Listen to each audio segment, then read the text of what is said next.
Julio de 1995. Christopher Mlengwa Sikode está sentado en una sala de tribunal en KwaZulu-Natal, Sudáfrica. Ha sido arrestado por intento de crimen.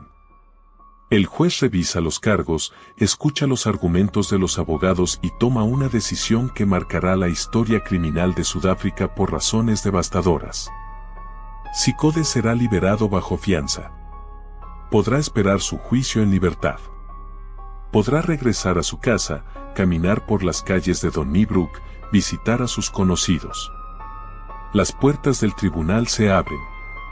Sikode sale a la calle como un hombre libre. Durante las siguientes semanas, mientras supuestamente espera que su caso por intento de crimen sea procesado, Sikode cometerá 5 nuevos delitos más. Uno de ellos será un crimen completo. Otros 2 serán intentos de crimen. Una mujer más será agredida sexualmente. Cuando finalmente sea rearrestado en septiembre de 1995, la pregunta que atormentaría a toda Sudáfrica sería la misma que atormenta a cualquier sociedad cuando un sistema judicial falla de manera catastrófica. ¿Cuántas vidas podrían haberse salvado si aquel juez no lo hubiera dejado salir? Christopher Mlengwa Sikode, conocido como el criminal serial de Donnybrook, fue un criminal sudafricano responsable del fallecimiento de 18 personas en la zona de Donnybrook, en la provincia de KwaZulu-Natal, Sudáfrica, entre 1994 y 1995. Su método era particularmente brutal, irrumpía en los hogares de sus víctimas durante la noche, eliminaba a los hombres de la familia primero, agredía sexualmente a las mujeres sobrevivientes, disparaba a quienes no cooperaban y cometía actos perturbadores con los cuerpos sin vida. Fue arrestado por primera vez en julio de 1995 por intento de crimen, pero fue liberado bajo fianza. Durante esa libertad condicional cometió al menos 5 crímenes adicionales. Fue rearrestado el 29 de septiembre de 1995 y finalmente sentenciado el 7 de enero de 1997 a 140 años de prisión en una instalación de KwaZulu-Natal, donde continúa cumpliendo su condena. Donnybrook es una pequeña localidad ubicada en la provincia de KwaZulu-Natal, en el este de Sudáfrica. La región es conocida por sus paisajes montañosos, sus bosques de pinos y eucaliptos, y sus pequeñas comunidades agrícolas donde familias de diferentes orígenes étnicos convivían en los años 90 durante la complicada transición de Sudáfrica desde el régimen del apartheid hacia la democracia multirracial. En 1994, el año en que Nelson Mandela se convirtió en el primer presidente democráticamente elegido de una Sudáfrica libre de apartheid, el país entero vivía una euforia histórica mezclada con profunda incertidumbre sobre el futuro. Las estructuras sociales, económicas y policiales estaban en plena transformación y en muchas zonas rurales del país, los sistemas de seguridad apenas funcionaban mientras las instituciones se reorganizaban para la nueva realidad democrática. Christopher Sikode nació en KwaZulu-Natal y creció en el entorno rural de la provincia. Los detalles específicos de su infancia no están ampliamente documentados en los registros públicos disponibles, pero lo que sabemos es que antes de 1994 ya había tenido encuentros con el sistema de justicia criminal sudafricano. Tenía antecedentes criminales previos y había pasado tiempo encarcelado por delitos menores. Este patrón de escalada, donde un individuo comienza con delitos relativamente pequeños y progresivamente comete crímenes más graves, es uno de los indicadores que los criminólogos identifican como señales de advertencia. Pero en la Sudáfrica de los años 90, donde las prioridades del sistema judicial estaban enfocadas en los enormes desafíos de la transición democrática, los individuos con patrones de escalada como Sikode frecuentemente no recibían la atención preventiva que sus historiales sugerían. En 1994, Sikode inició la serie de crímenes que lo convertiría en uno de los criminales más notorios de la nueva Sudáfrica democrática. Su método era espectacularmente brutal y calculado. Durante las horas nocturnas, seleccionaba hogares en la zona de Donnybrook donde vivían familias completas. Irrumpía en las casas, frecuentemente armado con un arma de fuego. Su primer objetivo eran siempre los hombres de la familia, los padres, los hijos adolescentes, los hermanos. Los eliminaba rápidamente para neutralizar cualquier posible resistencia. Con los defensores masculinos de la familia eliminados, procedía a agredir sexualmente a las mujeres supervivientes. A aquellas que ofrecían resistencia, las eliminaba con disparos. Y después, sus acciones con los cuerpos sin vida cruzaban los límites más profundos de lo humanamente comprensible. Durante el año y medio de su campaña criminal, Ciccone destruyó familias enteras en Donnybrook. Lo que hacía el caso particularmente devastador para la comunidad rural era que los crímenes no eliminaban víctimas individuales sino que borraban hogares completos. Padres, madres, hijos adolescentes, todos desaparecían en una sola noche. Los vecinos encontraban los cuerpos al día siguiente, frecuentemente en escenas que los investigadores describirían como las peores que habían visto en sus carreras. La comunidad rural de Donnybrook, que durante generaciones había confiado en las prácticas tradicionales de dejar las puertas sin cerrar, vivía ahora en un estado de terror permanente.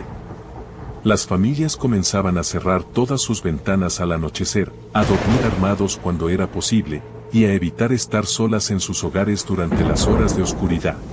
Las investigaciones policiales sobre los crímenes de Donnybrook enfrentaban desafíos significativos.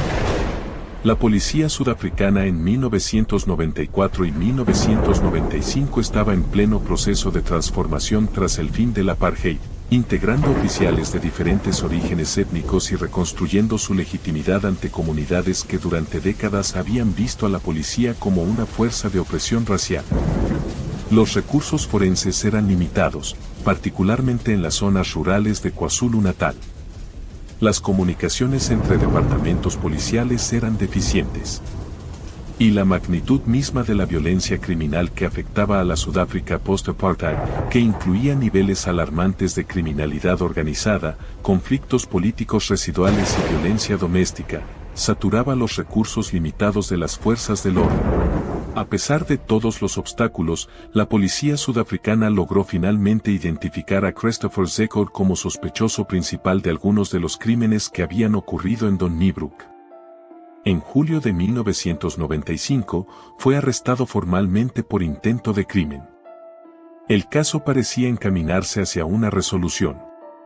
Las víctimas y la comunidad local respiraron con alivio al saber que el hombre que había aterrorizado la zona durante más de un año estaba finalmente bajo custodia policial.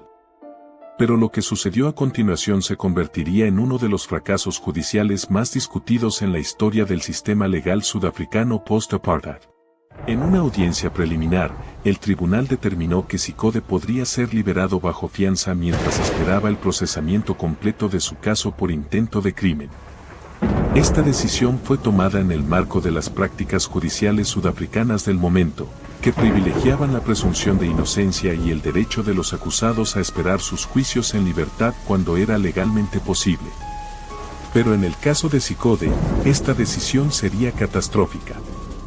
Durante las semanas que pasaron entre su liberación bajo fianza y su rearresto en septiembre de 1995, Ciccone no aprovechó su libertad para preparar su defensa. La aprovechó para cometer al menos 5 crímenes adicionales, incluyendo un crimen completo, una agresión sexual y 2 intentos adicionales. Cada uno de estos actos representaba una tragedia que podría haberse evitado si la decisión judicial sobre su fianza hubiera sido diferente. Cuando la policía sudafricana comprendió la magnitud del error que había ocurrido, la respuesta fue inmediata. Ciccone fue localizado, arrestado nuevamente el 29 de septiembre de 1995, y esta vez no habría fianza. La noticia de que el sospechoso principal de los crímenes de Donnybrook había sido liberado temporalmente y había cometido más actos violentos durante su libertad generó una indignación pública masiva. Los medios sudafricanos cubrieron el caso extensamente, enfocándose tanto en la brutalidad de los crímenes como en el fracaso del sistema judicial que había permitido que más víctimas sufrieran. Los debates en los periódicos y en los programas de televisión se centraban en una pregunta fundamental: ¿cómo puede un sistema judicial liberar a alguien sospechoso de crímenes tan graves cuando existe evidencia razonable de su peligrosidad? El proceso judicial posterior fue uno de los más largos de su tipo en la Sudáfrica post-apartheid. Los investigadores acumularon evidencia conectando a Ciccone con 18 crímenes distintos, cada uno requiriendo preparación meticulosa para presentación en los tribunales.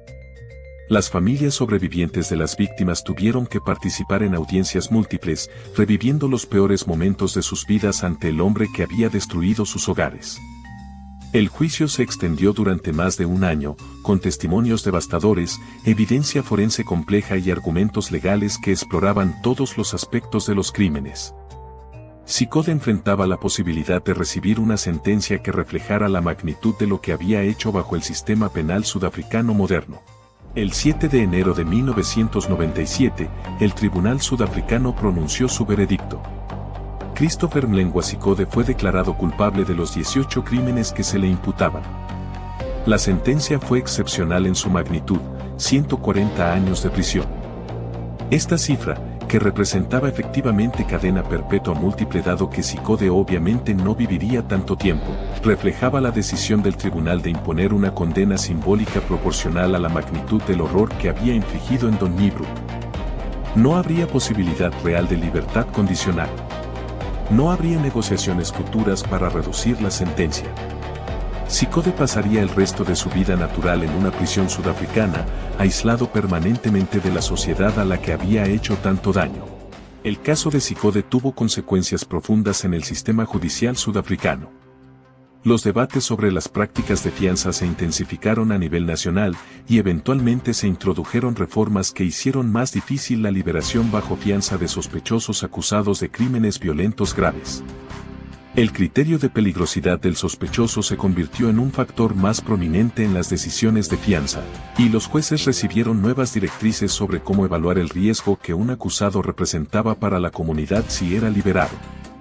La Ley de Procedimiento Criminal de Sudáfrica fue modificada en los años posteriores para incluir disposiciones específicas sobre la fianza en casos de crímenes seriales y violencia extrema, cambios que fueron directamente inspirados por el fracaso judicial que había permitido que CICODE cometiera crímenes adicionales durante su libertad condicional. Hay algo particular en el caso de Christopher Zekor que lo diferencia de muchos otros casos criminales. No es solo la magnitud de sus crímenes, aunque 18 víctimas es un número devastador. No es solo la brutalidad específica de sus métodos, aunque los detalles de lo que hizo cruzan los límites de lo comprensible. Lo que hace el caso de CICODE particularmente doloroso es la certeza matemática de que al menos algunas de sus víctimas podrían haber estado vivas hoy si una sola decisión judicial hubiera sido diferente. Los 5 crímenes adicionales que cometió durante su libertad bajo fianza no son estadísticas abstractas. Son personas específicas, con nombres, con familias, con futuros que les fueron arrebatados no solo por CICODE sino también por un sistema judicial que, con las mejores intenciones y aplicando los principios legales disponibles, tomó una decisión que permitió que más tragedias ocurrieran. Esta es la dimensión del caso que ningún libro de criminología puede capturar completamente, el peso acumulativo de preguntarse qué podría haber sido si alguien, en algún momento, hubiera tomado una decisión diferente. CICODE pasará el resto de sus días en una prisión sudafricana. Cada día que viva será un día más del que sus víctimas no disfrutaron. Y cada año que pase, Sudáfrica recordará que su sistema judicial aprendió sobre el riesgo de la fianza en casos violentos de la peor manera posible, pagando con vidas humanas el costo de esa lección.